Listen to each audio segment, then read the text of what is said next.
Good afternoon, folks. It is now the 1 o'clock hour. I am James Kemper, president of W.H. Meaner and Associates, the manufacturing recruiter, and we are really happy today to have Gemma Saluda from Womble, Carlisle, Sandridge, Rice, LLP. And today she's going to be talking about the top 10 states for business incentives. Which are the states that are winning the battle for attracting new business, which meant jobs, wages, and that. And the manufacturers who are expanding their businesses are increasingly taking advantage of state and local incentives.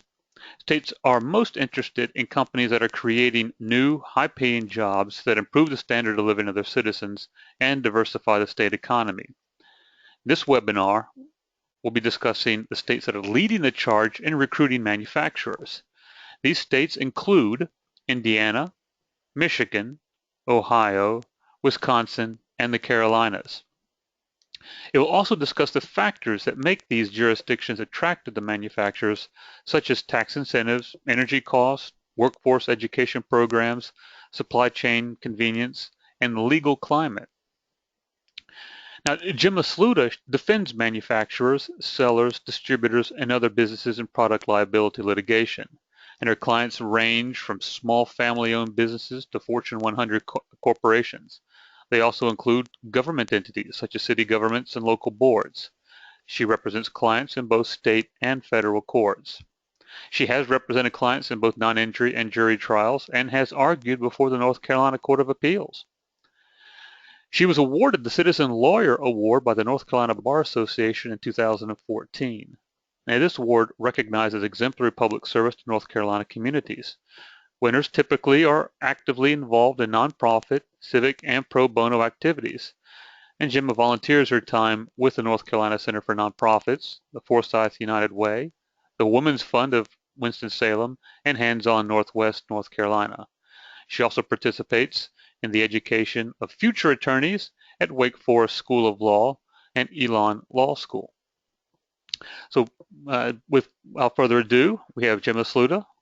Gemma, turn it over to you. Thank you, James, and thank you for this opportunity to speak to you guys.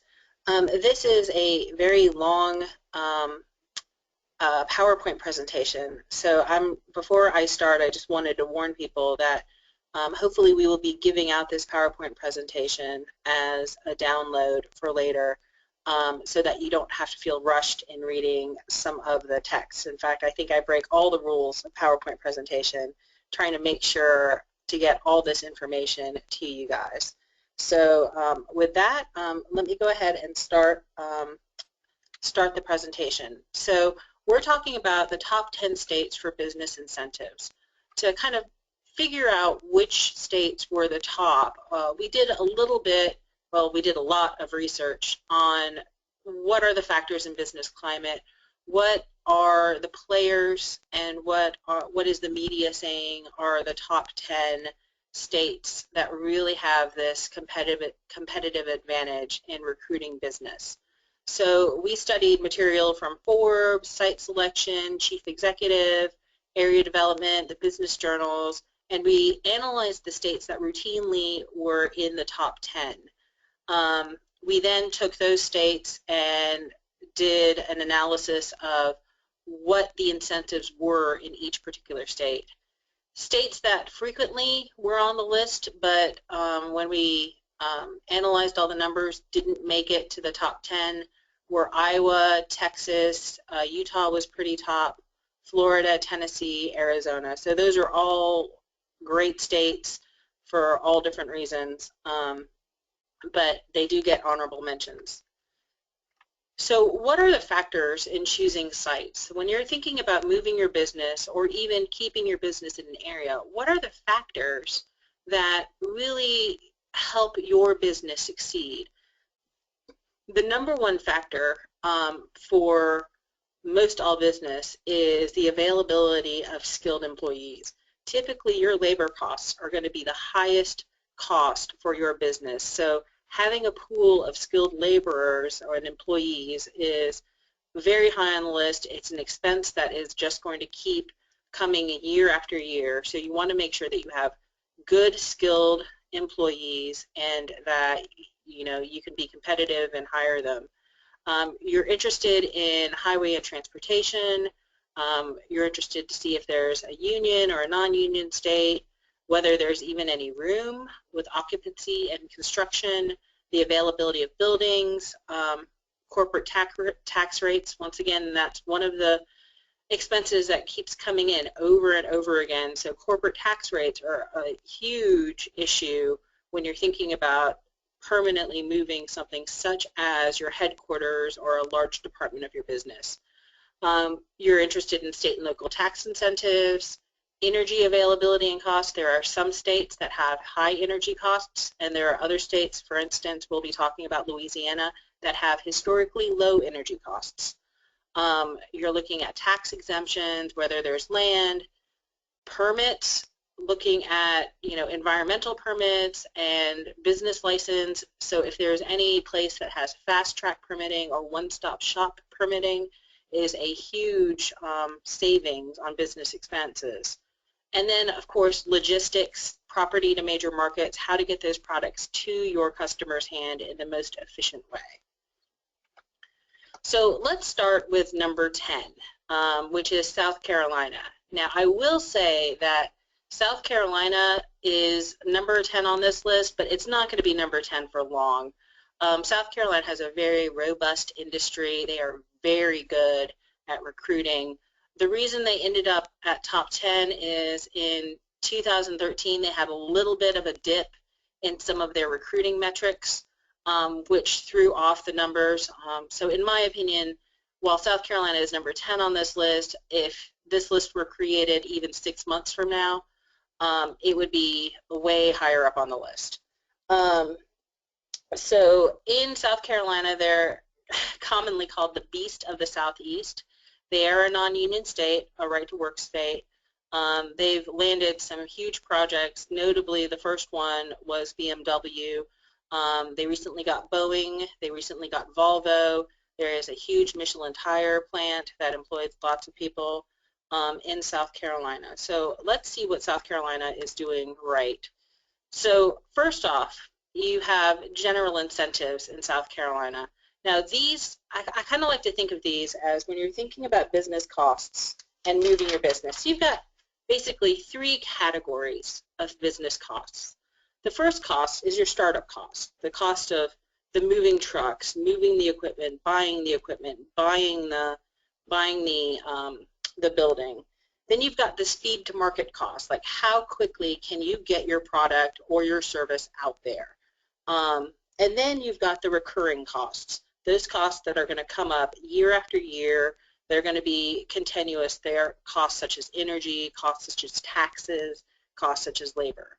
These general incentives in South Carolina are great because they kind of hit those long-term reoccurring costs. So there's no state property tax in North Carolina, or South Carolina. There's no local income tax. There's no inventory tax, which is very huge if you are distributing products. There's no sales tax on manufacturing machinery. So if you want to continually to transition over your manufacturing machinery, you can do that with no sales tax. There's no wholesale tax. This is a big advantage in South Carolina is there's a no unitary tax on worldwide profits. So your income tax in South Carolina only looks at that income that relates to South Carolina sales. So you're not getting income, you're not getting that tax for sales, for instance, in New York. They're looking at a single sales factor tax. So it's a huge advantage. So let's talk about statutory incentives. South Carolina has kind of 2 categories of incentives. One is statutory and one is discretionary. And as you can probably imagine, the statutory incentives are incentives that you have a right to. So if you meet the criteria, you get a benefit for. There's no discretionary decision. There is no person that you have to convince, and consequently, there's also no negotiation. So, but it's nice to know that if you meet the certain criteria, that you have a right to that incentive. Some of those incentives are jobs tax credits for creating new jobs, economic impact investment credits. So if you are trying to increase the production in a particular county, then you can do that. Corporate headquarters credit, where you're expanding the corporate headquarters facilities. Research and development as well. And then let's turn to the discretionary incentives. Now, these discretionary incentives are incentives that you have to apply for, that you have to negotiate, that you have to convince someone that you should get a certain type of credit. Obviously, in these types of credits, there's more negotiation, there's more flexibility. As you can see from this slide, there's a lot of potential discretionary incentives in South Carolina. You've got job development, you're increasing rural areas. They've got a great port in the Port of Charleston. Our law firm actually has a great admiralty section that bases out of there. If you have, if you can increase the port income, there's potential tax credits for you. There's also tourism and entertainment credits. So one of the things, especially with the upcoming football season, there's always the talk about a football team coming to LA, or even maybe 2 football teams coming to LA, and they always talk about stadium tax credits. Well, when you start thinking about stadium tax credits, it's that second to last bullet, that tourism infrastructure grant. Typically, those are the types of pots of money that those stadium incentive packages come from. More discretionary incentives. These ones on this particular slide, and once again, don't feel stressed out about having to read everything on this slide right now. It'll be available to you later. But this slide looks at a lot of the environmental incentives that they want. They want people to go solar. They want to create recycling facilities. In particular, recycling facilities that recycle consumer goods, not just industrial goods. They're interested in renewable fuels. They're interested in biomass. They have credits. They have loans. All sorts of different things for environmental credit. So let's turn to number 9 on the list, which is Kentucky.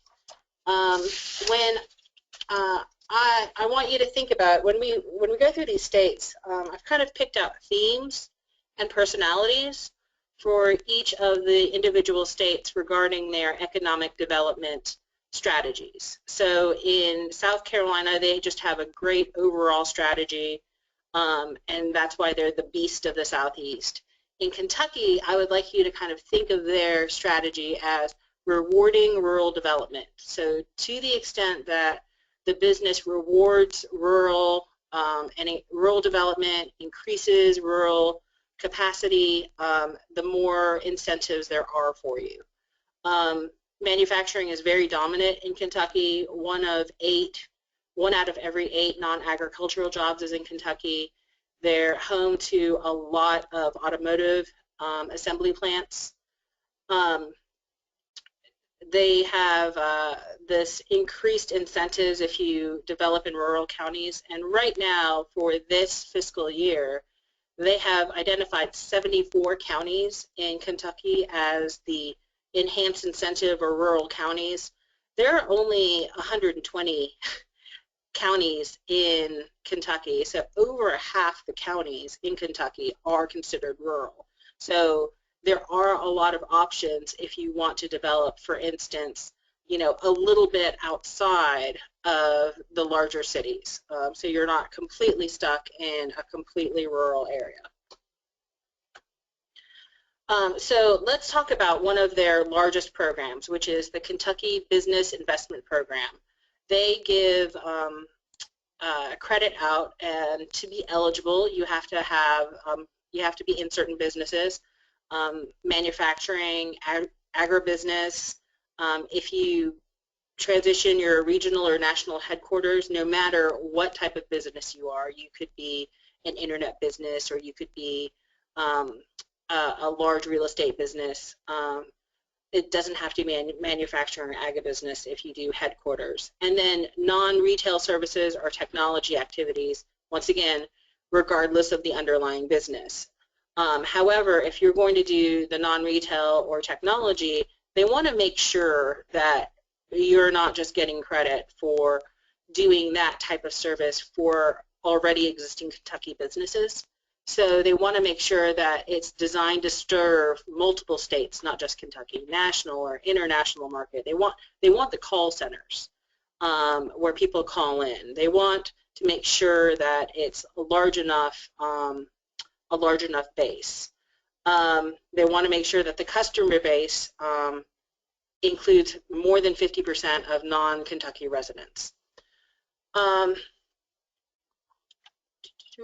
And then they have a whole bunch of restricted companies at the bottom, which include companies that are already strong in Kentucky, forestry, fishing, coal mining, and retail trade, etc. That is not kind of a flagship issue for them.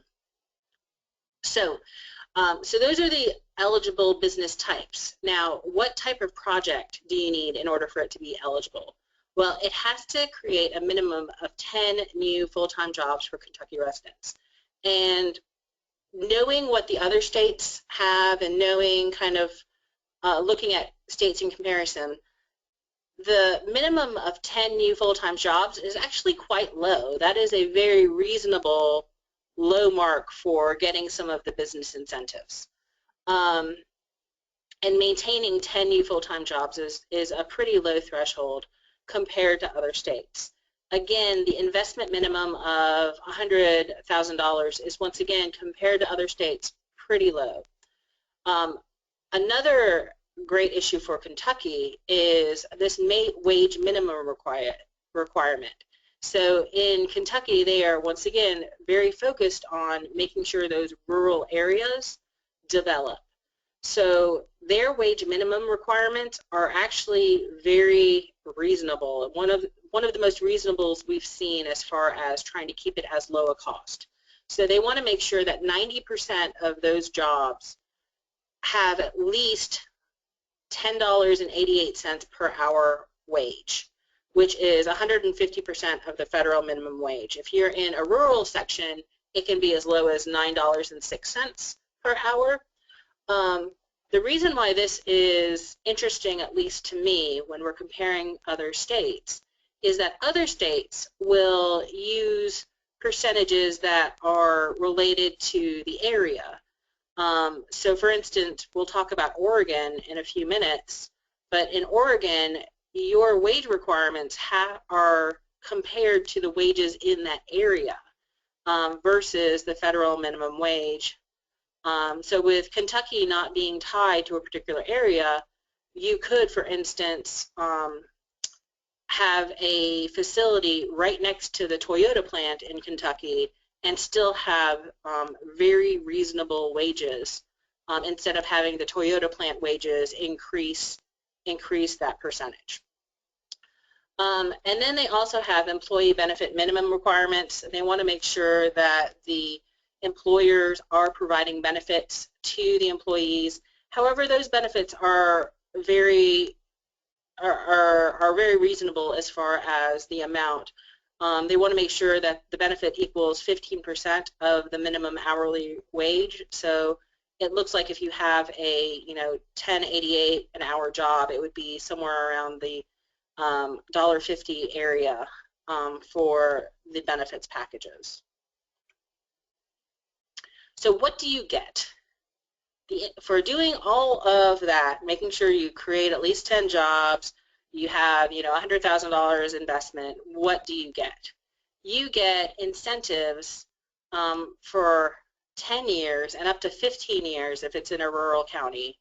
The tax credits are 100% of the corporate income, so you will have no corporate income tax potentially, depending on the size of your project. There's also wage assessment incentives, so they are kind of putting their money where the mouth is. They're most interested in jobs, they're most interested in the wages for the job, and the incentive is going to be tied to the wages you give those employees. So you'll get a credit for those wages that you're giving those employees. Those unused credits will be carried forward to the end of the term. So if you have a big capital investment, if you have fluctuations in employment, and you've got those credits, they don't go to waste at the end of the year. You are able to carry them forward on the books. All right, so that was the main flagship program. They also, just like South Carolina, have a lot of general incentives for business. They've got tourism attractions. In particular, the second one is for businesses in danger of closing in Kentucky. So if there's a business that potentially is in imminent danger of closing, they have incentives to help keep that business alive. They've got incentives regarding getting equipment and skill training, and again, expanding the agricultural business and hoping to encourage agricultural diversification. They also have, as we'll continue to see throughout these states, incentives for energy development, alternative fuels. There's incentives for renewable power. There are incentives for manufacturers that actually improve the environment. There's also incentives for retrofitting a facility. So for instance, if you're an existing Kentucky corporation, there hasn't been a lot of influx, capital influx. You can get incentives to retrofit your facility to be more efficient with new power. There's also potentially money to help venture businesses and small businesses create new businesses. As you know, a lot of innovation comes in sectors. There's certain parts of the country that are known for innovation and certain parts of the country that are not. So Kentucky and many of these states have come together and put in a whole package of different financing options to encourage venture and small business, hoping that they'll create a spark of an innovation quarter if they can. So, you know, these incentives really go for venture incubators. They focus on high-tech businesses.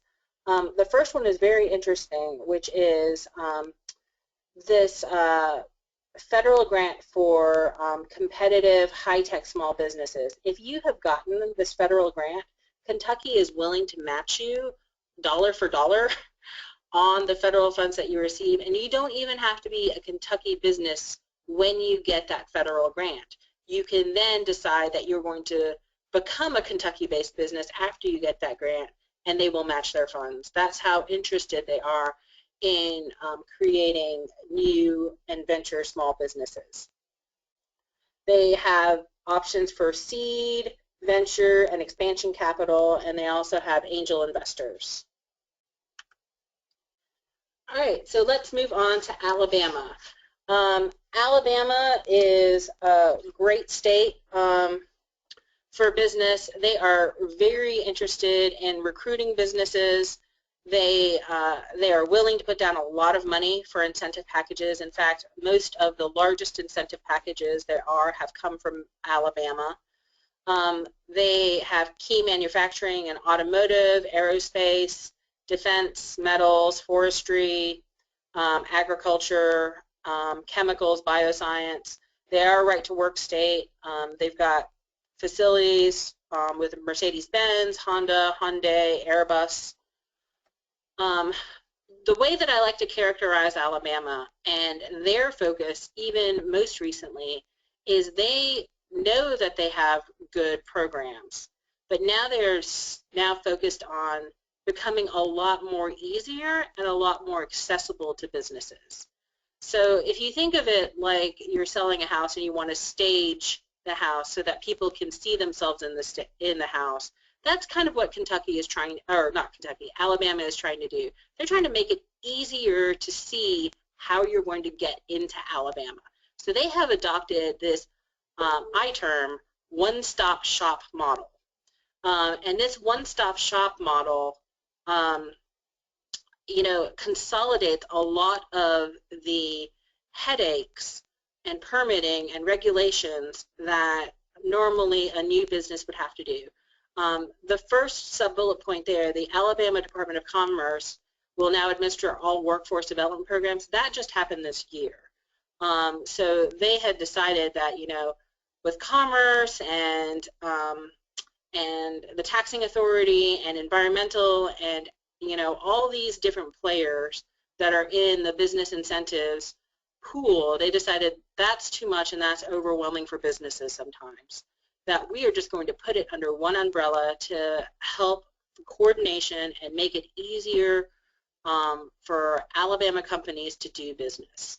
Again, with the one-stop shop environmental permitting, this is pretty amazing because not only do they do the Alabama permitting stateside, but they also do all the major federal environmental laws as well. So one-stop shop, federal and state environmental permitting.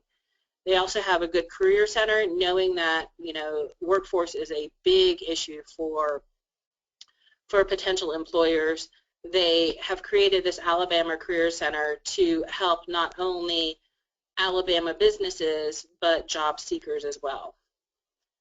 And then Alabama E3, which is Economy, Energy, and Environment. It's technical assistance programs to maximize efficiency, reduce pollution, and greenhouse gas emissions. Finally, and this is very common in a lot of the states, there is funds to help provide adequate public access to new or expanding business distribution centers. So if you plan on building, a building or a factory, you need to make sure that there are good roads. Alabama makes sure that there's good roads, as in a lot of these states that we've already discussed and will discuss. So let's talk about Alabama's general program. So the qualifying industries, which are to the right, can abate all state and non-local taxes except for education. They want to make sure that taxes for education are still paid. Of construction-related transaction associated with construction and equipping a project. There's no job minimum except for two categories. Headquarters, you've got to create 50 jobs if you're moving a headquarters. And then second, if you're moving a data processing center, you've got to only have 20 new jobs, but they have to be at about $40,000 per year. So qualifying industries are on the right. You see that there are a lot of potential industries that can benefit from this particular flagship program. So what other incentives do they have? In general, they've got capital credits. They've got merchandise. They don't levy property on inventory of goods, which is very helpful if you are a distributor and have a lot of inventory to ship out. There's corporate income tax. Once again, this is what we call a quote-unquote single state factor. We talked about this in South Carolina, where their tax is derived from business conducted within the state. So if you are manufacturing a Mercedes-Benz automobile in Alabama, with hopefully that all those Mercedes-Benz going all across the country and hopefully all over the world, that corporate income tax is only looking at those sales generated for the Alabama market. Exemption of certain aircraft maintenance parts. Once again, if you've got 10,000 bolts and screws and nuts that go into an airplane, all those component parts are going not to be taxed instead, so that you're not taxed on the parts and then the finished product as well. Net operating loss carry forward. So you get a tax incentive, and this is just like your federal income tax as well. If you've got an operating loss, the ability to carry it forward so that way you can get the full benefit of any operating loss credits is very helpful, especially in Alabama where you can do that for 15 years.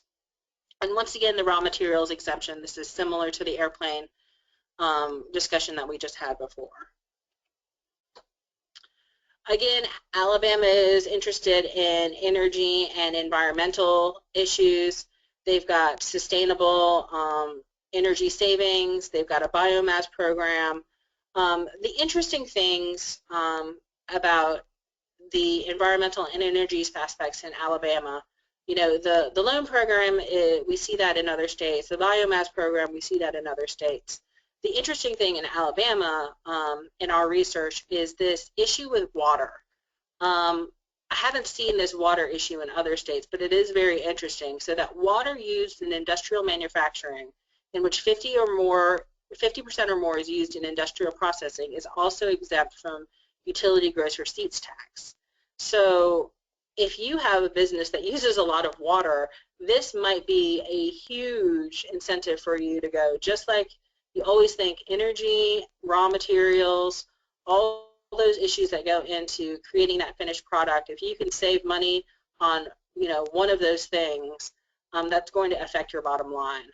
So if you have a very water-intensive product, you know, Alabama might be a place that you would strongly consider. Also interesting is the elimination of water or air pollution. So equipment, facilities, or materials constructed to eliminate air or water pollution are exempt from property tax. This is really interesting. If your company has independent power stations as well, because all those scrubbers and all of those other equipment and facilities that you use to help generate your power might be exempt from property tax as well, which would make that potentially more appealing to create your own. So other food for thought regarding Alabama. Alabama, once again, has a lot of community investments, very similar from other states. There are industrial revenue bonds. We'll talk about that more in other states, but just know that Alabama has those revenue bonds as well.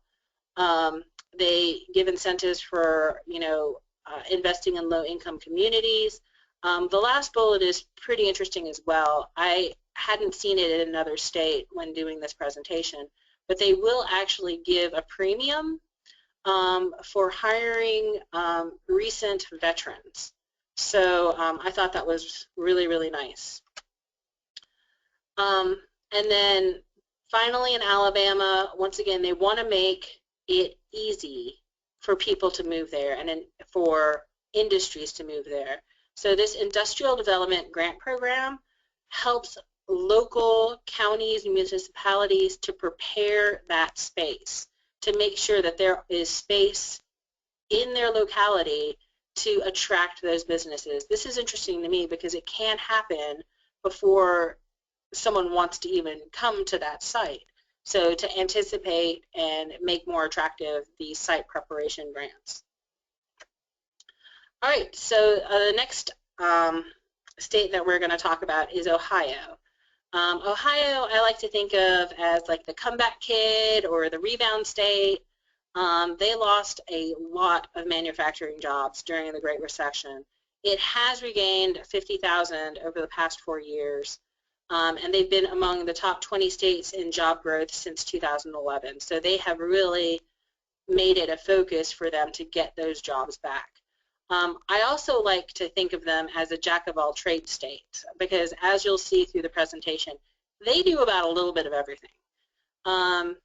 Their main concentration, though, in their focus on economic development is they realize that they need to have more workforce development. So what is Ohio doing? They've got job creation and job retention tax credits. This is very similar to what we're seeing in other states where if you create new jobs, you're going to get a tax credit. If you retain jobs in the state, you're going to get a tax credit. The critical issue here, though, is in Ohio for this job creation tax credit, the main driver of that is that tax credit is refundable. So if you think of tax credits, you know, you pay your taxes and you'll get a credit, which is like a coupon on your tax, which will deduct it. However, if that tax credit is refundable, if you have more tax credits than you have liabilities, then a refundable tax credit is going to give money back to you. You are going to get money back from the state. So to the extent that these states offer refundable tax credit, it is a highlightable thing, an underlinable thing to put down, because if you're able to get even, to not have any tax burden, and then on top of that potentially get money back from the state, then that's even better for your business. So you'll notice that the job creation tax credit is refundable. The job retention tax credit is non-refundable. Most of these tax credits are non-refundable. However, most of them do carry over year to year so that you get the full benefit of that tax credit. Ohio has a lot of research and development incentives. Once again, we see this in many states that they exempt sales tax from equipment or personal property. They exempt warehouse inventory. They want to have rapid outreach. They have loan funds to make sure that people have money to get the acquisition of new technology or construction of new technology. They are encouraging people to have new and efficient renewable energy technologies, etc. So lots of different programs. Even more programs on research and development. So you've got Region 166 direct loans, Jobs Ohio Growth Fund, which allows for capital expansion. They have sales tax exemptions for research and development. They've got credits for research and development. They're very focused on research and development. More loans for research and development. They've got the workforce grant. The bottom one was interesting to me, which is the Workforce Development Training Workforce Guarantee Program. This is a program where, Ohio will actually provide direct financial support to employers for training, paying for a portion of instructor salaries, travel, materials, or special needs. That to me is very impressive, that Ohio does have a program that will help businesses do training for their workforce. I don't know how extensive that program is, but that is a very notable program. Not a lot of states have that. So turning to property incentives in Ohio, once again, they want to make sure that there are job sites ready for future business prospects. So you've got that Ohio Job Ready Sites program. You've got rural areas, so it provides direct loans to rural or distressed areas to eventually, hopefully, turn them into industrial parks. The Community and Reinvestment Act will help develop low-income communities with the property tax. Again, road work development. If you're going to build in Ohio and you're going to need access to public roadways, there is opportunity for you to have grants funneled through the local governments to help you get access to your areas. And then you'll see this in a lot of the Great Lakes area regions. There's a lot of brownfield revitalization funds. So if you are willing to help remediate some of these brownfield areas, there is not only grants for you, but there's also loans for you. They want to make sure that they are trying to use the property to its best and most useful use. So let's talk about Oregon. Oregon is the only state on this top 10 list on the West Coast. So what's going on in Oregon? Oregon is called the Silicon Forest. They have highly skilled manufacturing, Intel, lots of microchips. Top manufacturing is mainly computers, wood, food. Incentives in this area require you, as we previewed before, to increase the current wage in that area. And then another interesting fact about Oregon is when we think about manufacturers, we usually think of them as large manufacturers with 50 to 100 to up to thousands of employees. Oregon has a lot of manufacturers, and most of them have 20 or fewer employees. So they have a strategic investment program, but as we're kind of running out of time, I'm going to start speeding up through some of the states. So I'm going to kind of move through this along. The most important thing is they have investment programs. They target trade sectors, but look near the bottom of that slide. So they want to make sure that the annual pay for these new employees are going to be 150% higher than the state or county average wage, whichever is less. So they want to make sure that instead of just providing jobs, for instance, like Kentucky, you're actually increasing the average wage of the surrounding area. So a site facility is exempt if it's, doing, if it has a certain unemployment area, or if it's zoned for industrial use or in one of their designated areas. And once again, if you look toward the bottom, part of what you have to agree to is making sure that you are providing, 150% of the local income, or you can match the local income, provided that you do health insurance coverage that is better than the city, county personnel in that area. Other interesting things in Oregon is that you can't compete with other businesses in that area. So if you are doing a business expansion, they want to make sure that there's no other, for instance, semiconductor manufacturers in that particular area. And you also have to agree that you are going to use Oregon vendors to the extent that you can. Again, you'll see this a little bit more in North Carolina, but they have zones.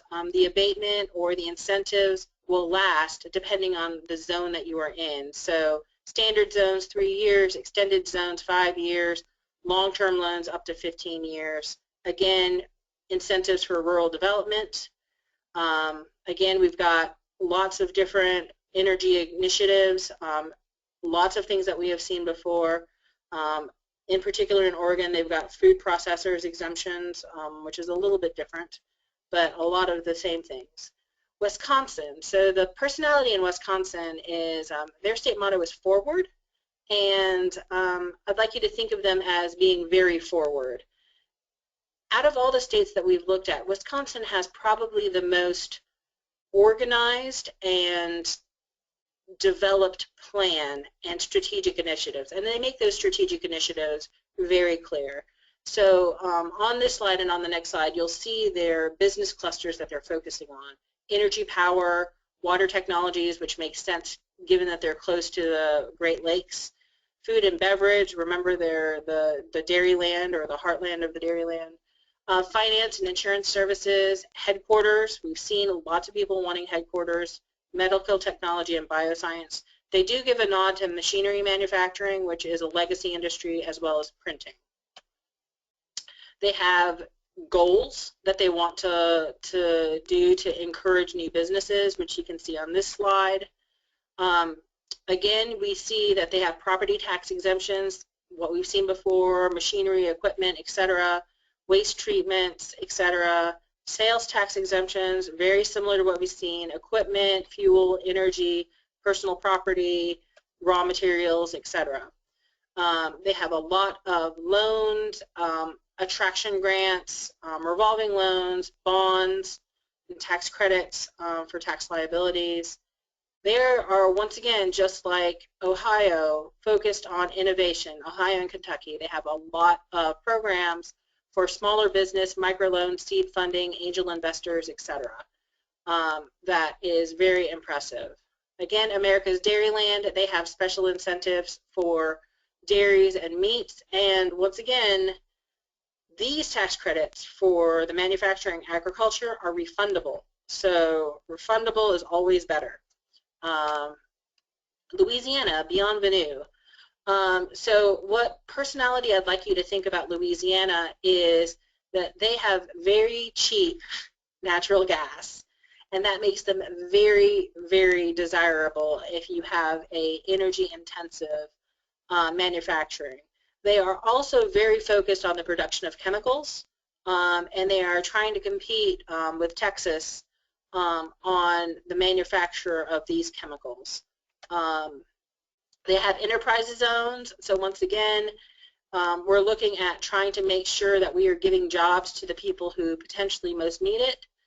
You get tax credits, a one-time tax credit for every new job created, and those people that they want to make sure that you give jobs to, if you look near the bottom of the slide, they want to make sure that you are hiring people at least 50% in that enterprise zone, which is usually a distressed area.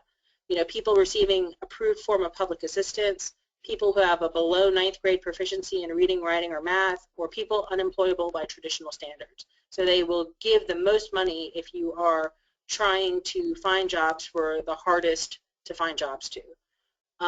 So once again, quality jobs, they provide, and this is a really nice incentive, a cash rebate. So not just credits, rebates. So a 6% cash rebate on that gross payroll. And again, there are different areas that they will give these quality jobs programs to. But once again, they are focused on making sure that, you know, you are giving jobs to potentially harder prospects. So full-time direct jobs, and once again, hire at least 50% net new jobs from, you know, enterprise zone, public assistance, lack of basic skills, or unemployed by traditional standards. Once again, we see some of the same incentives that we've seen in other places: property tax, restoration incentives, corporate headquarters moving, and then we've got microloans, venture capital, angel credits, etc. We've got research and development. Once again, we've got digital media and software development tax, which is really nice. North Carolina has a tax, a credit like this that we'll talk about hopefully very soon. And here it is. So North Carolina, we've got a right to work state. In comparison, and as you'll have noticed, with the exception of Oregon, a lot of these states compete with each other that are neighboring. So you'll see the Ohio, the Wisconsin, Kentucky, North Carolina and South Carolina, Louisiana and Alabama. They're kind of clumped together in certain areas, and they always are competing with their neighbor. So North Carolina is always looking at what South Carolina is doing and vice versa. The one thing that North Carolina has better than South Carolina is they've got a good college system, particularly with the community colleges. There is always a community college within 30 minutes of every state resident, so that there are more workforce development potential programs. The caveat with North Carolina right now is we are in the middle of approving our budget, so some of these incentives may or may not be there. They may be slightly different. So with that caveat, I will continue on. We've got a 3-tier system, so different counties get different incentives depending on what county they're in. So Tier 3 is the most developed counties. So they're your Charlottes, they're your Winston-Salems, where I said, or your Durhams, or your Raleighs. Tier 2 is kind of those surrounding counties of those major metropolitan areas. And then Tier 1 are the really rural counties where there's not a lot of development. So you'll see that, for instance, in North Carolina, once again, not even a tax credit, but cash grants can be used for whatever purpose are desired. So they're not tied to anything. However, you've got to be able to have target parameters. And if you look at those bullet points at the bottom, those target parameters increase or decrease depending on the area, whether it's Tier 1, Tier 2, or Tier 3. So, for instance, if you're going to put in a production in, for instance, Mecklenburg County, you've got to create 200 jobs at a higher wage, etc., versus if you put something in Robeson County or Rockingham County, then you're only creating 125 jobs at 105%. The North Carolina One North Carolina Fund is really interesting because it gives the governor a lot of flexibility and discretion to quickly enable job creation and retention for projects. So instead of it coming through a lot of rigmarole, North Carolina is trying to give its governor a lot of flexibility in helping to encourage businesses to come to North Carolina. Again, we've got very similar credits. Once again, they're all competing with each other and they all know what each other is doing. The one credit that I wanted to talk about is the Interactive Digital Media Tax Credit. This tax credit, it's the second bullet. This is an interesting credit. It's not in everywhere yet. It's for people who develop interactive media to get a tax credit. It includes file downloads over the internet. It could be controlled virtual universes. It could be, you know, there has to be a significant amount of data, animated images, fixed images, sounds, text, 3D geometry. We've got a good video gaming industry, especially in the Raleigh, Cary area. So gaming platforms and gaming is you know, a potential incentive, as well as other unique digital media venues and tax credits. We've got manufacturing exemptions. They're very similar to what we've seen before. Just little notes on this. Packaging is something that we haven't seen before, and you get a credit for packaging in this. But again, fuel, electricity, that type of thing. Data centers. So there is a focus on data centers in North Carolina. And even in the budget right now, there's even more potentially for data centers. But as we know right now, the exemptions are, you know, sales of machinery for eligible data centers are exempt from sales tax. The software for people who are using at the data center is exempt from sales tax. You know, depending the sale of electricity for the data center is going to be exempt from sales and use tax. And again, we're kind of looking at, you know, the data center as a potential industry, because if you have a data center, it's not necessary that you have to be in one particular state or another. So it's a focus for North Carolina to have that. So number 2 is Michigan. I'd like you guys to think of Michigan as very aggressive in trying to get out there and get more business. They are a industrial, you know, manufacturing powerhouse. They do a lot of manufacturing. Their Economic Development Corporation spends $150 million annually in incentives and assistance, along with another $100 million in loans, so they put their money where their mouth is. They make trips to other areas to encourage businesses to move there, you know, Atlanta, Dallas, Denver. They have good hourly wages compared to the national average. They are a union state, but, you know, their union, for unionized workers, it's still not that much above the national average. They have a newly good corporate tax structure. Detroit's a cheap place to live. They have a focus on global diversity. They have identified that immigrants are responsible for 50% of all the international patents. There's 30% chance that at least high-tech firms have one immigrant founder. Immigrants are three times more likely to start a business. So they are focusing on foreign firms in both Michigan and in particular the Detroit region. They focus on Japan, obviously, for automotive, as well as Germany, Canada, etc. So they have international delegations come to Michigan, Asian Pacific Chamber of Commerce, Germany, India, Israel, etc. They've got a good university college system, not only regular colleges, but in particular community colleges. The one thing about Michigan is I'm a football fan, so we've got zone coverage. They've got a lot of zones. If you are in a zone, there are a lot more incentives, and some of those zones are pictured below. So we're just going to breeze through Michigan, and we're going to go to, and these are all, you know, some of the credits that they have. Number 1 is Indiana, and Indiana by a long shot, based on all the research we had done. They've got central location, good transportation network, they've got good manufacturers, a lot of automotive manufacturers. They even grade themselves, and I thought this was very interesting. They are very interested to make sure that they stay very competitive. So they look at what they need to improve on, and the sectors that they need to improve on is human capital and worker benefit cost and sector diversification. So things that we've seen before, states want to make sure that they have lots of different businesses so that if one business goes down, there's enough to support the economy, human capital, etc.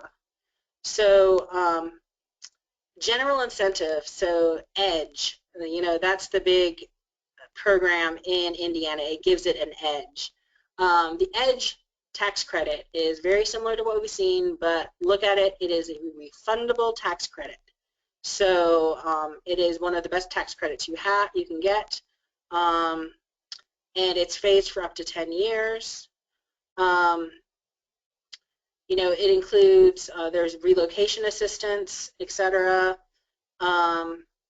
There's funds to help with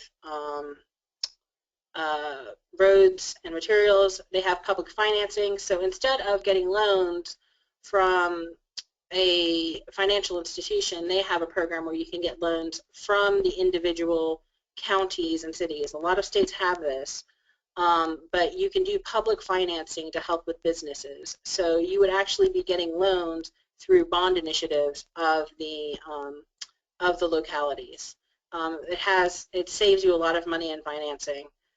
They've got a lot of different general incentives, again, energy fluctuations. So final thoughts with my 3 minutes left is this list fluctuates a lot. So don't be too concerned that, North Carolina is listed as, I think, number 3, whereas South Carolina is listed as number 10. Different things happen all the time, and these states are constantly competing with each other. That today, South Carolina might be number 10, and North Carolina might be number 3, but 3 months from now or 6 months from now, that might be completely reversed. So when you're looking at where to have your business, don't just run to Indiana. They are all competing with each other, so they are always looking at what one state is doing. So if Alabama really adopts a one-stop shop model, I guarantee you're going to see that in other states as they develop as well. The enforcement of initiatives is a growing topic. So if you are a business lucky enough to get initiatives or incentives, the enforcement of those are going to be something that the public is very interested in, just to make sure that the government is being good stewards of their money. And expansion and initiatives are being awarded more and more. So instead of just luring businesses out of a state, states are realizing that if I don't give people incentives to stay in the state, then they're going to move out. So there are a lot of initiatives to keep businesses in the state that they're in and to expand in the state that they're in. So with those final thoughts, I think my time is up. Gemma, thank you very much. And wow, this was actually a bit exciting, really looking at what was going on and who is doing what and how it shakes out right now. But like you mentioned, things do change. We do have, like I said, a minute left. There are a couple of questions that we have. There was one that was of interest in the beginning, and you touched on it with North Carolina on the on the IT portion of it with the I think it was the digital incentive package. And say there's a company that is looking to relocate to the United States. It is a foreign company, so something that Michigan would be targeting at, but they do a lot in the IT and software engineering model. And they like the Charlotte area. They think that is interesting. What would be attractive for them to pick North Carolina as opposed to South Carolina or even Michigan?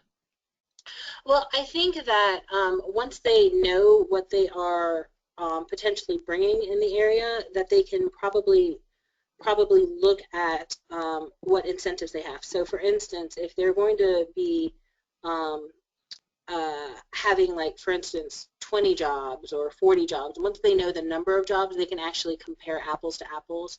Because as you'll see throughout the slideshow, there are certain threshold job creations with each state. So once they know where they're about how many jobs they think they're going to bring, they'll be able to compare, apples to apples. Also, if they can categorize that move as a U.S. headquarters move, then there's going to be a lot more incentives from all the states um, to encourage their business to be there. So I would encourage them to think about, well, is this legitimately a U.S. headquarters move, or a U.S. division move? And that would give them some availability as well. The other thing, both in North Carolina and in South Carolina, you'll want to look at the different counties, because once again, if you were developing in a rural county, you are going to get more incentives than you are if you're developing Charlotte. And you might be able just to Mm. go one county away from Charlotte to get increased incentives to be there. So those are the things that I would look at once you had more of a sense of what you might be able to bring. Understood. Good stuff. And yes, we are just a little bit over our time. I do want to thank for everybody that participated and listened in on this. Jimmet will be making this presentation available for download, and once we have that up and ready, you will be notified, and you can at that leisure. And certainly at that point, do not hesitate to reach out with any other questions that you may have that's pertinent to this presentation, and we will get those answered to you as quickly as possible. With that, we are adjourned. Everybody have a great day.